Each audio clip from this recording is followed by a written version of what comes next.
ಒಂದ್ಸರಿ ರಾಜ ಮಂತ್ರಿ ಕೇಳ್ತಾನಂತ, ಮಂತ್ರಿ ಬೇರೆ ನಮ್ಮ ಹತ್ರ ಇಷ್ಟು ರಾಜ್ಯ ಇದ್ರು ನಾವು ಸುಖಿ ಇಲ್ವಲ್ಲ, ಅಲ್ಲಿ ನೋಡಿ ಒಬ್ಬ ಜವಾನ ಕೂಡ ಎಷ್ಟು ಸುಖಿಯಾಗಿದ್ದಾನೆ ಅಂತ ಕೇಳ್ತಾನಂತ. ಅವಾಗ ರಾಜ ಹೇಳ್ತಾನಂತ, ಮಹಾರಾಜರೇ 99 ಟ್ರೈ ಮಾಡ್ತೀರ ನೋಡ್ರಿ ಅಂತಂದಂತ. 99 ಏನು ಮಂತ್ರಿ ವೈರ್ಯ ಇದು 99 ಗುಟ್ಟು ಅಂತ ಕೇಳ್ತಾನಂತ. ಅವಾಗ ರಾಜರೇ ಒಂದು ಚೀಲದಲ್ಲಿ 99 ಬೆಳ್ಳಿಯ ನಾಣ್ಯಗಳನ್ನು ಹಾಕಿ ಆ ಜವಾನನ ಬಾಗಿಲಿಗೆ ಕಟ್ಟಿ, ಆದರೆ ಆ ಚೀಲದಲ್ಲಿ 100 ಬೆಳ್ಳಿಯ ನಾಣ್ಯಗಳು ಅಂತ ಬರೆಯಬೇಕು ಅಂತ ಹೇಳ್ತಾನಂತ.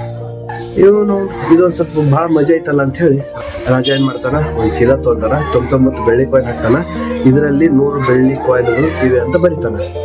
ಬರೋದು ಜವಾನನ ಬಾಗಿಲಿಗೆ ತೂಗ್ ಹಾಕಿ ಬರ್ತಾನ. ನ್ಯಾಚುರಲ್ ಆಗಿ ಅವ ಏನ್ ಕೆಲ್ಸಕ್ಕೆ ಹೋಗಿರ್ತಾನ, ಬರ್ತಾನ, ಬಂದು ಬಾಗಿಲು ಮುಂದೆ ನೋಡ್ತಾನ, ಚೀಲ ಇರ್ತ, ಆ ಚೀಲದಾಗ 99 ನಾಣ್ಯ ಇದ್ದು ನೋಡ್ತಾನಂತ. ಸರಿ ಹಂಗಾದ್ರಂತೆ ಚೀಟಿಯಾಗ 100 ಅಂತ ಬರ್ದಿರ್ತೈತಿ. ಅವೆಲ್ಲ ಕೌಂಟ್ ಮಾಡ್ತಾನ, ನೋಡ್ತಾನ, 99 ಬೆಳ್ಳಿ ನಾಣ್ಯ ಇರ್ತಾವ. ಮತ್ತೆ ನೋಡ್ತಾನ, ರಿಪೀಟ್ ನೋಡಿದ್ರು 99 ಬೆಳ್ಳಿ ಕಾಯಿನ ಇರ್ತಾವ.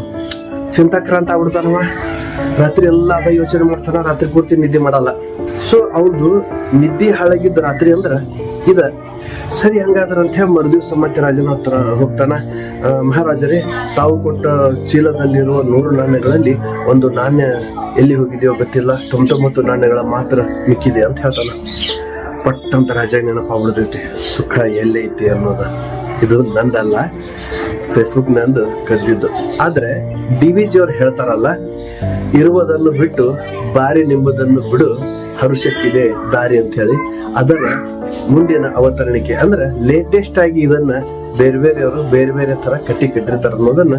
ಇದು ನಮ್ ಸುಖ ಎಲ್ಲೈತಿ, 99 ನಾಣ್ಯ ಸಿಕ್ಕುವ ಅನ್ನೋ ಸುಖ ಇಲ್ಲ. 1 ನಾಣ್ಯ ಕಮ್ಮಿ ಬಿತ್ತಲ್ಲ, 99 ನಾಣ್ಯ ಚೀಲ್ದಾಗಿದ್ದು ಗಮನಕ್ಕೆ ಬರ್ಲಿಲ್ಲ ಆ ಜವಾನಗ. 1 ನಾಣ್ಯ ಕಮ್ಮಿ ಇತ್ತಲ್ಲ, ಎಲ್ಲಿ ಹೋತು ಅನ್ನೋ ಇಲ್ದೇ ಇರೋದನ್ನ ಹುಡುಕಾಡ್ಕೊಂತ ಎಲ್ಲರೂ ಸಮಯ ವ್ಯರ್ಥ ಮಾಡಕತ್ತಾರ ಅಂತ ಅನ್ಕೋಬಹುದು. ಧನ್ಯವಾದ. Thank you.